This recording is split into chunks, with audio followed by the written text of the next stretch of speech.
Welcome to the Dhruva classes. The Dhruva classes पर आप सभी का हार्दिक स्वागत है। सभी को राम राम, जय हिंद, जय भारत। मेरा नाम है जयदीप सिंह और ये राजनीति विज्ञान की क्लास है और हमारा टॉपिक आज मूल अधिकारों में मूल अधिकारों की विशेषता। तो आज हम बात करेंगे मूल अधिकारों की विशेषता। मूल अधिकारों की क्या विशेषताएं, तो हम मेन करीब 10 विशेषताओं के बारे में आज हम चर्चा करेंगे। मूल अधिकारों की विशेषता, और हम सभी को अपने मूल अधिकारों के बारे में जानकारी भी होनी आवश्यक है। यदि आप किसी कंपटीशन एग्जाम की तैयारी कर रहे हो तो आपके लिए बहुत ज़्यादा आवश्यक भी है और अनिवार्य भी है। लेकिन यदि आप कंपटीशन एग्जाम की तैयारी नहीं कर रहे हो तो भी आप एक नागरिक होने के नाते आपको अपने मूल अधिकार और मूल कर्तव्य क्या है आपको पता होना चाहिए। तो आज हम बात करेंगे मूल अधिकारों की विशेषता की। तो सबसे पहली विशेषता तो देखो साहब यही है कि कुछ मूल अधिकार ऐसे हैं जो केवल नागरिकों को प्राप्त हैं और बाकी सभी मूल अधिकार नागरिकों को भी प्राप्त हैं और अन्य व्यक्तियों को भी प्राप्त हैं, जिनमें कि विदेशी व्यक्ति जो हैं उनको भी प्राप्त हैं। कुछ मूल अधिकार हम बात करेंगे पहली विशेषता की। पहली विशेषता है कुछ मूल अधिकार केवल नागरिकों को प्राप्त। कुछ मूल अधिकार केवल नागरिकों को प्राप्त हैं साहब। कौन कौन से मूल अधिकार हैं साहब जो केवल नागरिकों को प्राप्त हैं, इन पे हम चर्चा करेंगे। कुछ मूल अधिकार केवल नागरिकों को प्राप्त। अगर ऐसे मूल अधिकारों की बात की जाए तो इनमें आते हैं अनुच्छेद 15, 16, 19, 29 और 30। ये केवल किसको प्राप्त हैं? केवल नागरिकों को प्राप्त हैं साहब। ठीक है। और सभी व्यक्तियों को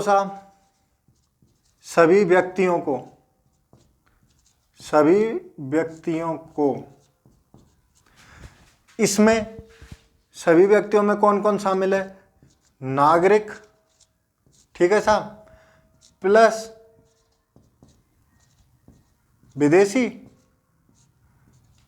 विदेशी लोग। ये तो साहब सभी व्यक्तियों को, ये तो साहब सभी मूल अधिकार हैं जो दोनों को प्राप्त हैं। ठीक है। अच्छा, अंतर समझते हैं। ये तो विदेशियों को प्राप्त हैं और नागरिकों को भी प्राप्त हैं। अन्य जो सभी बचे हैं,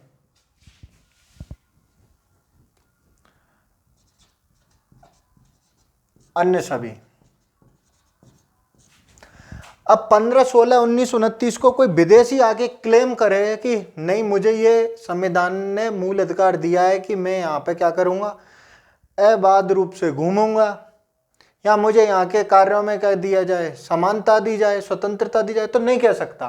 क्योंकि कुछ मूल अधिकार जो ऐसे हैं जो केवल और केवल नागरिकों को प्राप्त हैं, जो कि अनुच्छेद 15, 16, 29 और 19 और 29 हैं। हम बात करेंगे सबसे पहले अनुच्छेद 15 की। तो क्या कहता है अनुच्छेद 15? अनुच्छेद 15 कहता है धर्म, मूल, वंश, लिंग, जाति, जन्म स्थान के आधार पर राज्य क्या नहीं करेगा? विभेद नहीं करेगा। किस किस के आधार पर नहीं करेगा साहब? धर्म, मूल, वंश, लिंग, जाति और जन्म स्थान के आधार पर राज्य क्या नहीं करेगा? विभेद नहीं करेगा। के आधार पर साहब राज्य विभेद नहीं करेगा।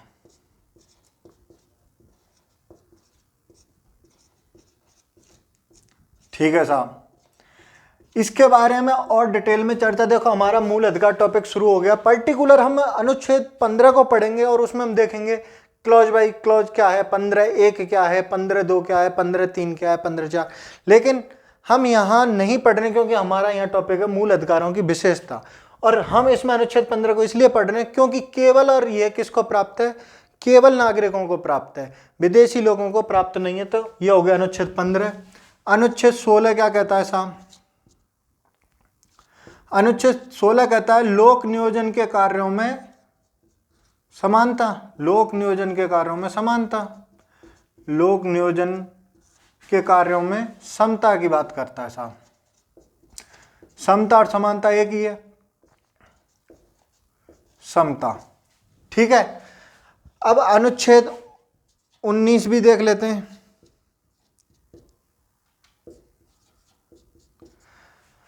वाक एवं अभिव्यक्ति की स्वतंत्रता, मतलब बोलने की और अपने विचारों को प्रस्तुत करने की स्वतंत्रता।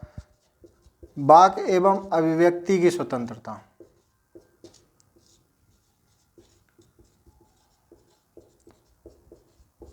इसके अलावा सम्मेलन, सम्मेलन की स्वतंत्रता साहब अनुच्छेद 19 देता है। संघ बनाने की स्वतंत्रता, ठीक है, और घूमने की स्वतंत्रता, पूरे देश में घूमने की स्वतंत्रता, निवास की स्वतंत्रता और व्यापार की स्वतंत्रता।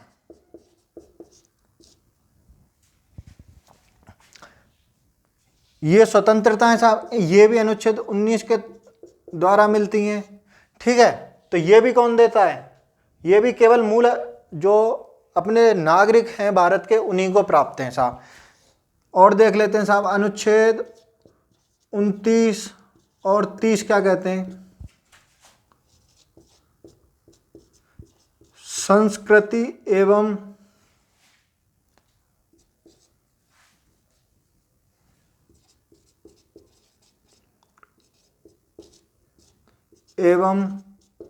शिक्षा की स्वतंत्रता। संस्कृति एवं शिक्षा से संबंधित प्रावधान है साहब अनुच्छेद 29 और 30 में। ये केवल और केवल किसको प्राप्त हैं? केवल नागरिकों को प्राप्त हैं साहब, केवल नागरिकों को प्राप्त हैं। ठीक है, अब हम देख लेते हैं, ये तो हमारी एक विशेषता हो गई, हम इसे एक बार और समझने की कोशिश करते हैं। हमारे संविधान में मूल अधिकार दिए गए, उनका काफ़ी विस्तृत वर्णन है। ठीक है, मूल अधिकारों की बात करें तो मूल अधिकार हमने अमेरिका से लिए हैं, इन्हें मैग्ना कार्टा भी कहते हैं। हम इसके विशेषताओं पर बात कर रहे थे। पहली विशेषता यही है कि इसमें मूल अधिकारों में कुछ मूल अधिकार ऐसे हैं जो केवल और केवल नागरिकों को प्राप्त हैं, और बाकी सभी मूल अधिकार नागरिकों को प्लस विदेशी लोगों को भी प्राप्त हैं। यदि बात करें हम केवल ऐसे मूल अधिकारों के बारे में जो नागरिकों को प्राप्त हैं, केवल किसको प्राप्त है? केवल और केवल नागरिकों को प्राप्त है, ऐसे मूल अधिकारों की हम बात करें तो इनमें शामिल है अनुच्छेद 15। अनुच्छेद 15 कहता है धर्म, मूल, वंश, लिंग, जाति, जन्म स्थान के आधार पर राज्य क्या नहीं करेगा? विभेद नहीं करेगा। इसके अलावा अनुच्छेद 16 कहता है लोक नियोजन के कार्यों में समता। अनुच्छेद 19 वाक एवं अभिव्यक्ति की स्वतंत्रता, सम्मेलन, संघ, अबाध रूप से घूमने की स्वतंत्रता, निवास की स्वतंत्रता और व्यापार की स्वतंत्रता पूरे देश में। यह कौन देता है? अनुच्छेद 19 देता है। इसके अलावा हम बात करें कि अनुच्छेद 29 और 30 संस्कृति एवं शिक्षा की स्वतंत्रता, ये कुल मिला के अपने 5 अनुच्छेद हैं, जो कि ये 5 मूल अधिकारों के थ्रू हम ऐसे समझ सकते हैं ये किसको प्राप्त हैं? केवल और केवल भारतीय नागरिकों को प्राप्त हैं। अब हम अगली विशेषता की बात करें तो अगली विशेषता है कि हमारे जो मूल अधिकार है ना वो असीमित नहीं है साहब, असीमित नहीं। असीमित नहीं का मतलब है कि संसद इन पे क्या कर सकती है?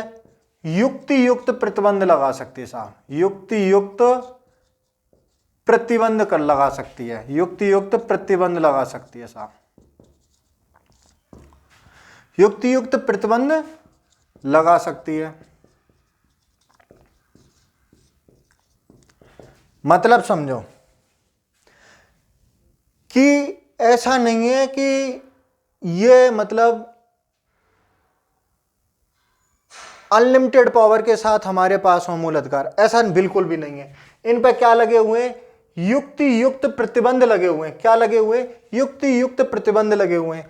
अब हम ये देखते हैं कि युक्ति युक्त प्रतिबंध लगने से क्या होगा। तो साहब अगली कंडीशन होगी कि ये वाद योग्य है साहब। अब जो ये प्रतिबंध लगाए गए हैं, ठीक है, अब ये जो प्रतिबंध लगाए गए हैं इनकी क्या होगी? सुप्रीम कोर्ट जांच करता है कि जो ये प्रतिबंध लगाए गए हैं वो सही हैं या गलत हैं। जिस जगह तक ये गलत पाए जाते हैं उस जगह तक इनको क्या कर दिया जाता है? अल्प कर दिया जाएगा। मतलब जहां तक ये मूल अधिकारों को या मौलिक अधिकारों का क्या करेंगे? हनन करेंगे, उतना उसका क्या कर दिया जाएगा? कानून का अल्प कर दिया जाएगा या न्यून कर दिया जाएगा। ठीक है, तो ये साहब हमारे जो मूल अधिकारों की तीसरी विशेषता थी कि ये बाध्य योग्य हैं। मतलब सुप्रीम कोर्ट करेगी इसके बारे में जांच। अगली कंडीशन है साहब, बाध्य योग्य के बाद युक्ति युक्त प्रतिबंध क्यों लगाया गया, ऐसे भी समझ सकते हैं और ये हमारी विशेषता भी है। ये व्यक्तिगत स्वतंत्रता, हमारे जो मूल अधिकार है ना वो व्यक्तिगत स्वतंत्रता और सामाजिक संतुलन के बीच में क्या करते हैं? बैलेंस बनाते हैं। क्योंकि व्यक्तिगत स्वतंत्रता देते हैं मूल अधिकार, तो व्यक्तिगत स्वतंत्रता और सामाजिक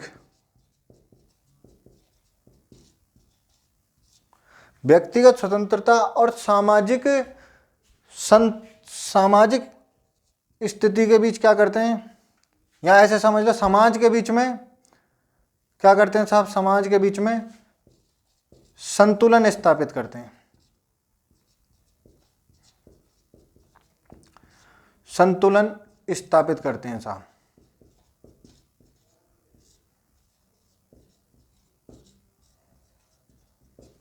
ठीक है, अब व्यक्तिगत स्वतंत्रता और समाज के बीच में संतुलन कैसे स्थापित करेंगे?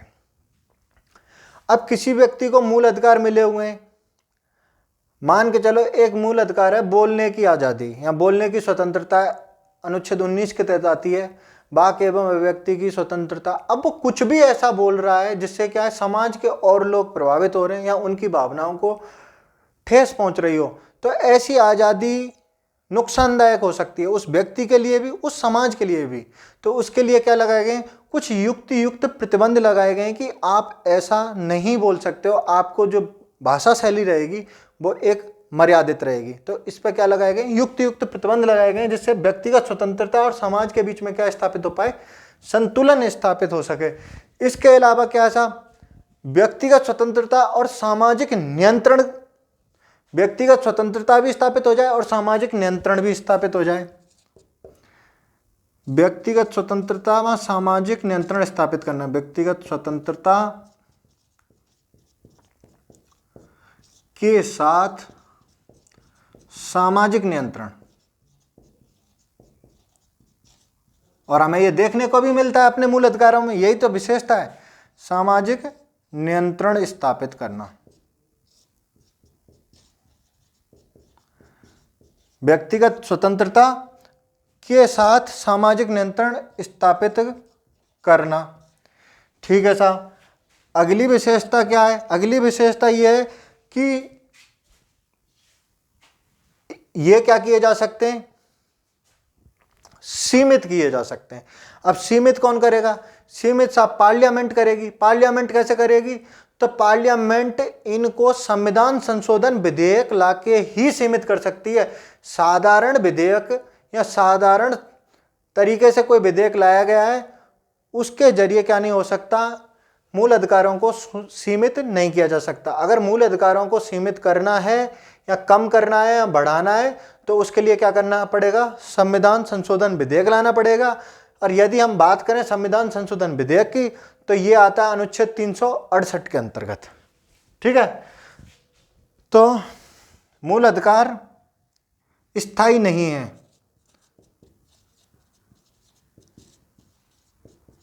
मूल अधिकार स्थायी नहीं।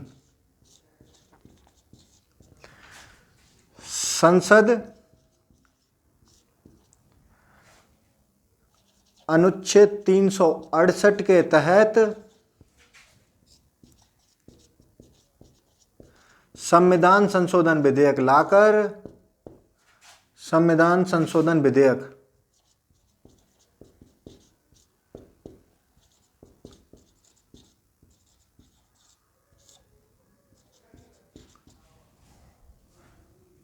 बदलाव कर सकती है साहब। ठीक है, तो मूल अधिकार स्थायी नहीं है। संसद अनुच्छेद 368 के तहत संविधान संशोधन विधेयक लाके क्या कर सकती है साहब, इनमें बदलाव कर सकती है। अब आगे देखते हैं साहब और कौन कौन से हमारे जो मूल अधिकारों की विशेषता हो सकती है। ठीक है, अगली विशेषता की बात करें तो साहब इनकी जो प्रकृति है ना, कुछ मूल अधिकारों की प्रकृति कैसी है, कुछ मूल अधिकारों की प्रकृति है साहब, कुछ मूल अधिकारों की प्रकृति है सकारात्मक। ठीक है, कुछ मूल अधिकार कैसे हैं साहब, सकारात्मक हैं। सकारात्मक का मतलब है कि ये नागरिकों को या व्यक्तियों को क्या देते हैं, विशेष अधिकार देते हैं साहब, विशेष अधिकार देते हैं। और कुछ मूल अधिकार कैसे हैं साहब, नकारात्मक प्रकृति के हैं। अब साहब नकारात्मक प्रकृति के कैसे हैं, ये सरकार के एक पक्षीय फैसले को जाने से रोकते हैं। मतलब ऐसा कोई भी कानून लेके आए संसद या ऐसा कोई भी कानून लेके आए जिसमें क्या हो, तानाशाही हो और मूल अधिकारों का हनन हो, तो उनको क्या करते हैं, ये रोकते हैं। मतलब राज्य के प्राधिकार को क्या करते हैं, सीमित करते हैं, राज्य के प्राधिकार को सीमित करते हैं साहब, राज्य के प्राधिकार को सीमित करते हैं साहब।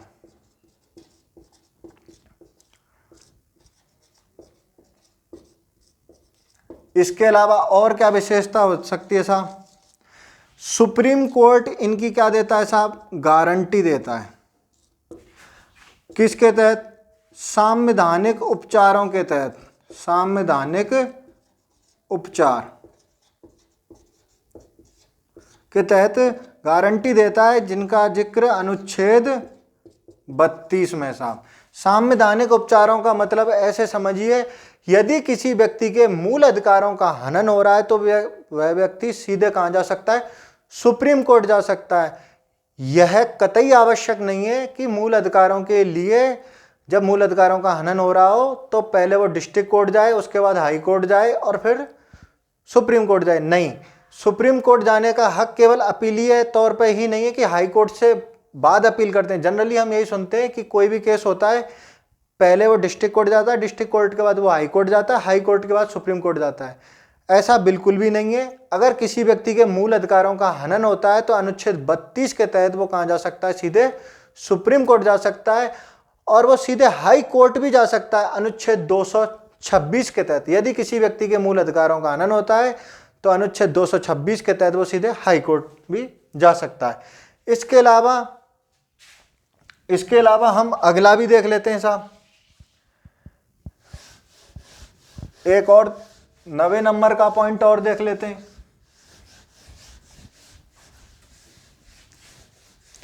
कि यदि आपातकाल लग गया, क्या लग गया, आपातकाल की स्थिति में, आपातकाल की स्थिति, आपातकाल में साहब। अब आपातकाल को जनरली हम यहां पे 3 तरीके के आपातकाल हमारे देश में है। अनुच्छेद 352 के तहत राष्ट्रीय आपातकाल, अनुच्छेद 356 के तहत संवैधानिक तंत्र की विफलता जो कि राज्यों में लगता है, और तीसरे नंबर का है अनुच्छेद 360 के तहत वित्तीय आपातकाल। तो यहां पे बात हो रही है राष्ट्रीय आपातकाल की। कैसा आपातकाल, राष्ट्रीय आपातकाल। जब राष्ट्रीय आपात लग रहा हो तो अनुच्छेद 20 और 21, अनुच्छेद 20 और 21 को एक बार हम समझने की कोशिश करते हैं तो अनुच्छेद 20 जो है ना, वो कुछ संबंध में गिरफ्तारियों से क्या करवाता है, संरक्षण मतलब दोहरी सजा से क्या करवाता है, संरक्षण करवाता है कि किसी व्यक्ति को क्या नहीं मिलना चाहिए, एक बार क्राइम की 2 बार सजा नहीं मिलनी चाहिए। तो ये इस चीज को ध्यान में रखते हुए अनुच्छेद 20 है कि किसी व्यक्ति को क्या है, दोहरी सजा से बचाने के लिए। और अनुच्छेद 21 की बात करें तो यह गरिमापूर्ण जीवन जीने की स्वतंत्रता की बात करता है। प्राण एवं दैहिक गरिमापूर्ण जीवन जीने की बात करता है। ठीक है साहब, अनुच्छेद 20 और 21 हो गए। तो अनुच्छेद 20 और 21 छोड़ के बाकी जितने भी बचे ना मूल अधिकार, बाकी मूल अधिकार निलंबित हो जाते हैं साहब। बाकी मूल अधिकारों का निलंबन मतलब साफ है, यदि राष्ट्रीय आपातकाल लगाए, कौन सा आपातकाल, यदि राष्ट्रीय आपातकाल लगाए तो अनुच्छेद 20 और अनुच्छेद 21 को छोड़ के बाकी के जितने भी मूल अधिकार हैं सबका क्या हो जाएगा, निलंबन हो जाएगा। लेकिन यदि यह राष्ट्रीय आपातकाल आंतरिक विद्रोह के कारण लगा है,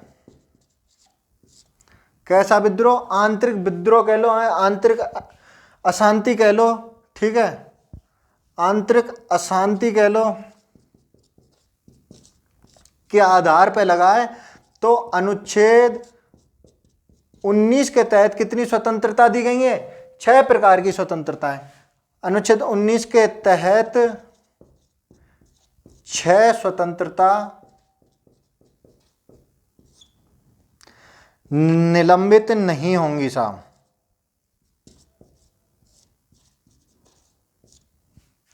अनुच्छेद 19 के तहत 6 प्रकार की स्वतंत्रता दी गई है और उनका क्या नहीं होगा, यदि राष्ट्रीय आपातकाल किसके आधार पर लगा है, आंतरिक अशांति के आधार पर लगा है, तो इनका क्या नहीं होगा, निलंबन नहीं होगा।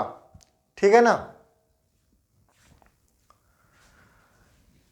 10वें नंबर का हम अगला पॉइंट देख लेते हैं साहब। यह जो मूल अधिकार हैं सरकार के एक पक्षीय या एक तरफा ऑब्लिक तानाशाही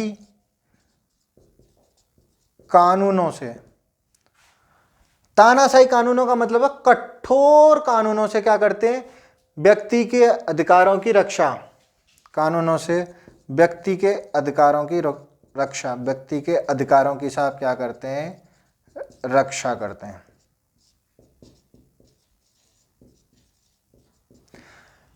ठीक है, तो हमने आज मूल अधिकारों की लगभग कितनी विशेषताएं देखी, 10 विशेषताओं पे हमने जिक्र किया, जिसमें हमने सबसे पहले यही देखा कि जो मूल अधिकार हैं कि कुछ मूल अधिकार सिर्फ किसको प्राप्त हैं, नागरिकों को प्राप्त हैं, बाकी सभी मूल अधिकार किसको प्राप्त हैं, सभी नागरिकों को प्राप्त हैं। ये मूल अधिकार साहब बाध्य योग्य हैं, ये मूल अधिकार साहब स्थायी नहीं है, इनमें क्या कर सकती है संसद संविधान संशोधन विधेयक लाके परिवर्तन कर सकती है। इनकी प्रकृति कुछ की सकारात्मक होती है, कुछ की नकारात्मक होती है। नकारात्मकता का मतलब है ये राज्य को रोकती हैं। ठीक है, इसके अलावा हमने क्या देखा, अगले पॉइंट में देखा है सरकार को एक तरफा या तानाशाही कठोर कानूनों से व्यक्ति के अधिकारों की क्या करती हैं, रक्षा करती हैं। सुप्रीम कोर्ट क्या करती है, गारंटी देती है। अनुच्छेद 32 के तहत कहाँ जा सकते हो आप मूल अधिकारों के हनन पे, सीधे सुप्रीम कोर्ट जा सकते हो। ऐसी कुछ विशेषताओं पर हमने आज चर्चा की। यदि आपको ये क्लास अच्छी लगी हो तो लाइक करें, शेयर करें, चैनल को सब्सक्राइब करें और अपने दोस्तों के साथ ज़्यादा से ज़्यादा शेयर करें। कल की हमारी क्लास होगी अनुच्छेद 12 पे और हम बिल्कुल रेगुलर तरीके से चीज़ों को लेकर चल रहे हैं और एकदम बढ़िया तरीके से क्लास चल रही है। आपका भी थोड़ा सा ये कर्तव्य बनता है कि आप ज़्यादा से ज़्यादा इसको शेयर करें, जिससे कि थोड़ा सा हमें भी मोटिवेशन मिल सके। जय हिंद, जय भारत।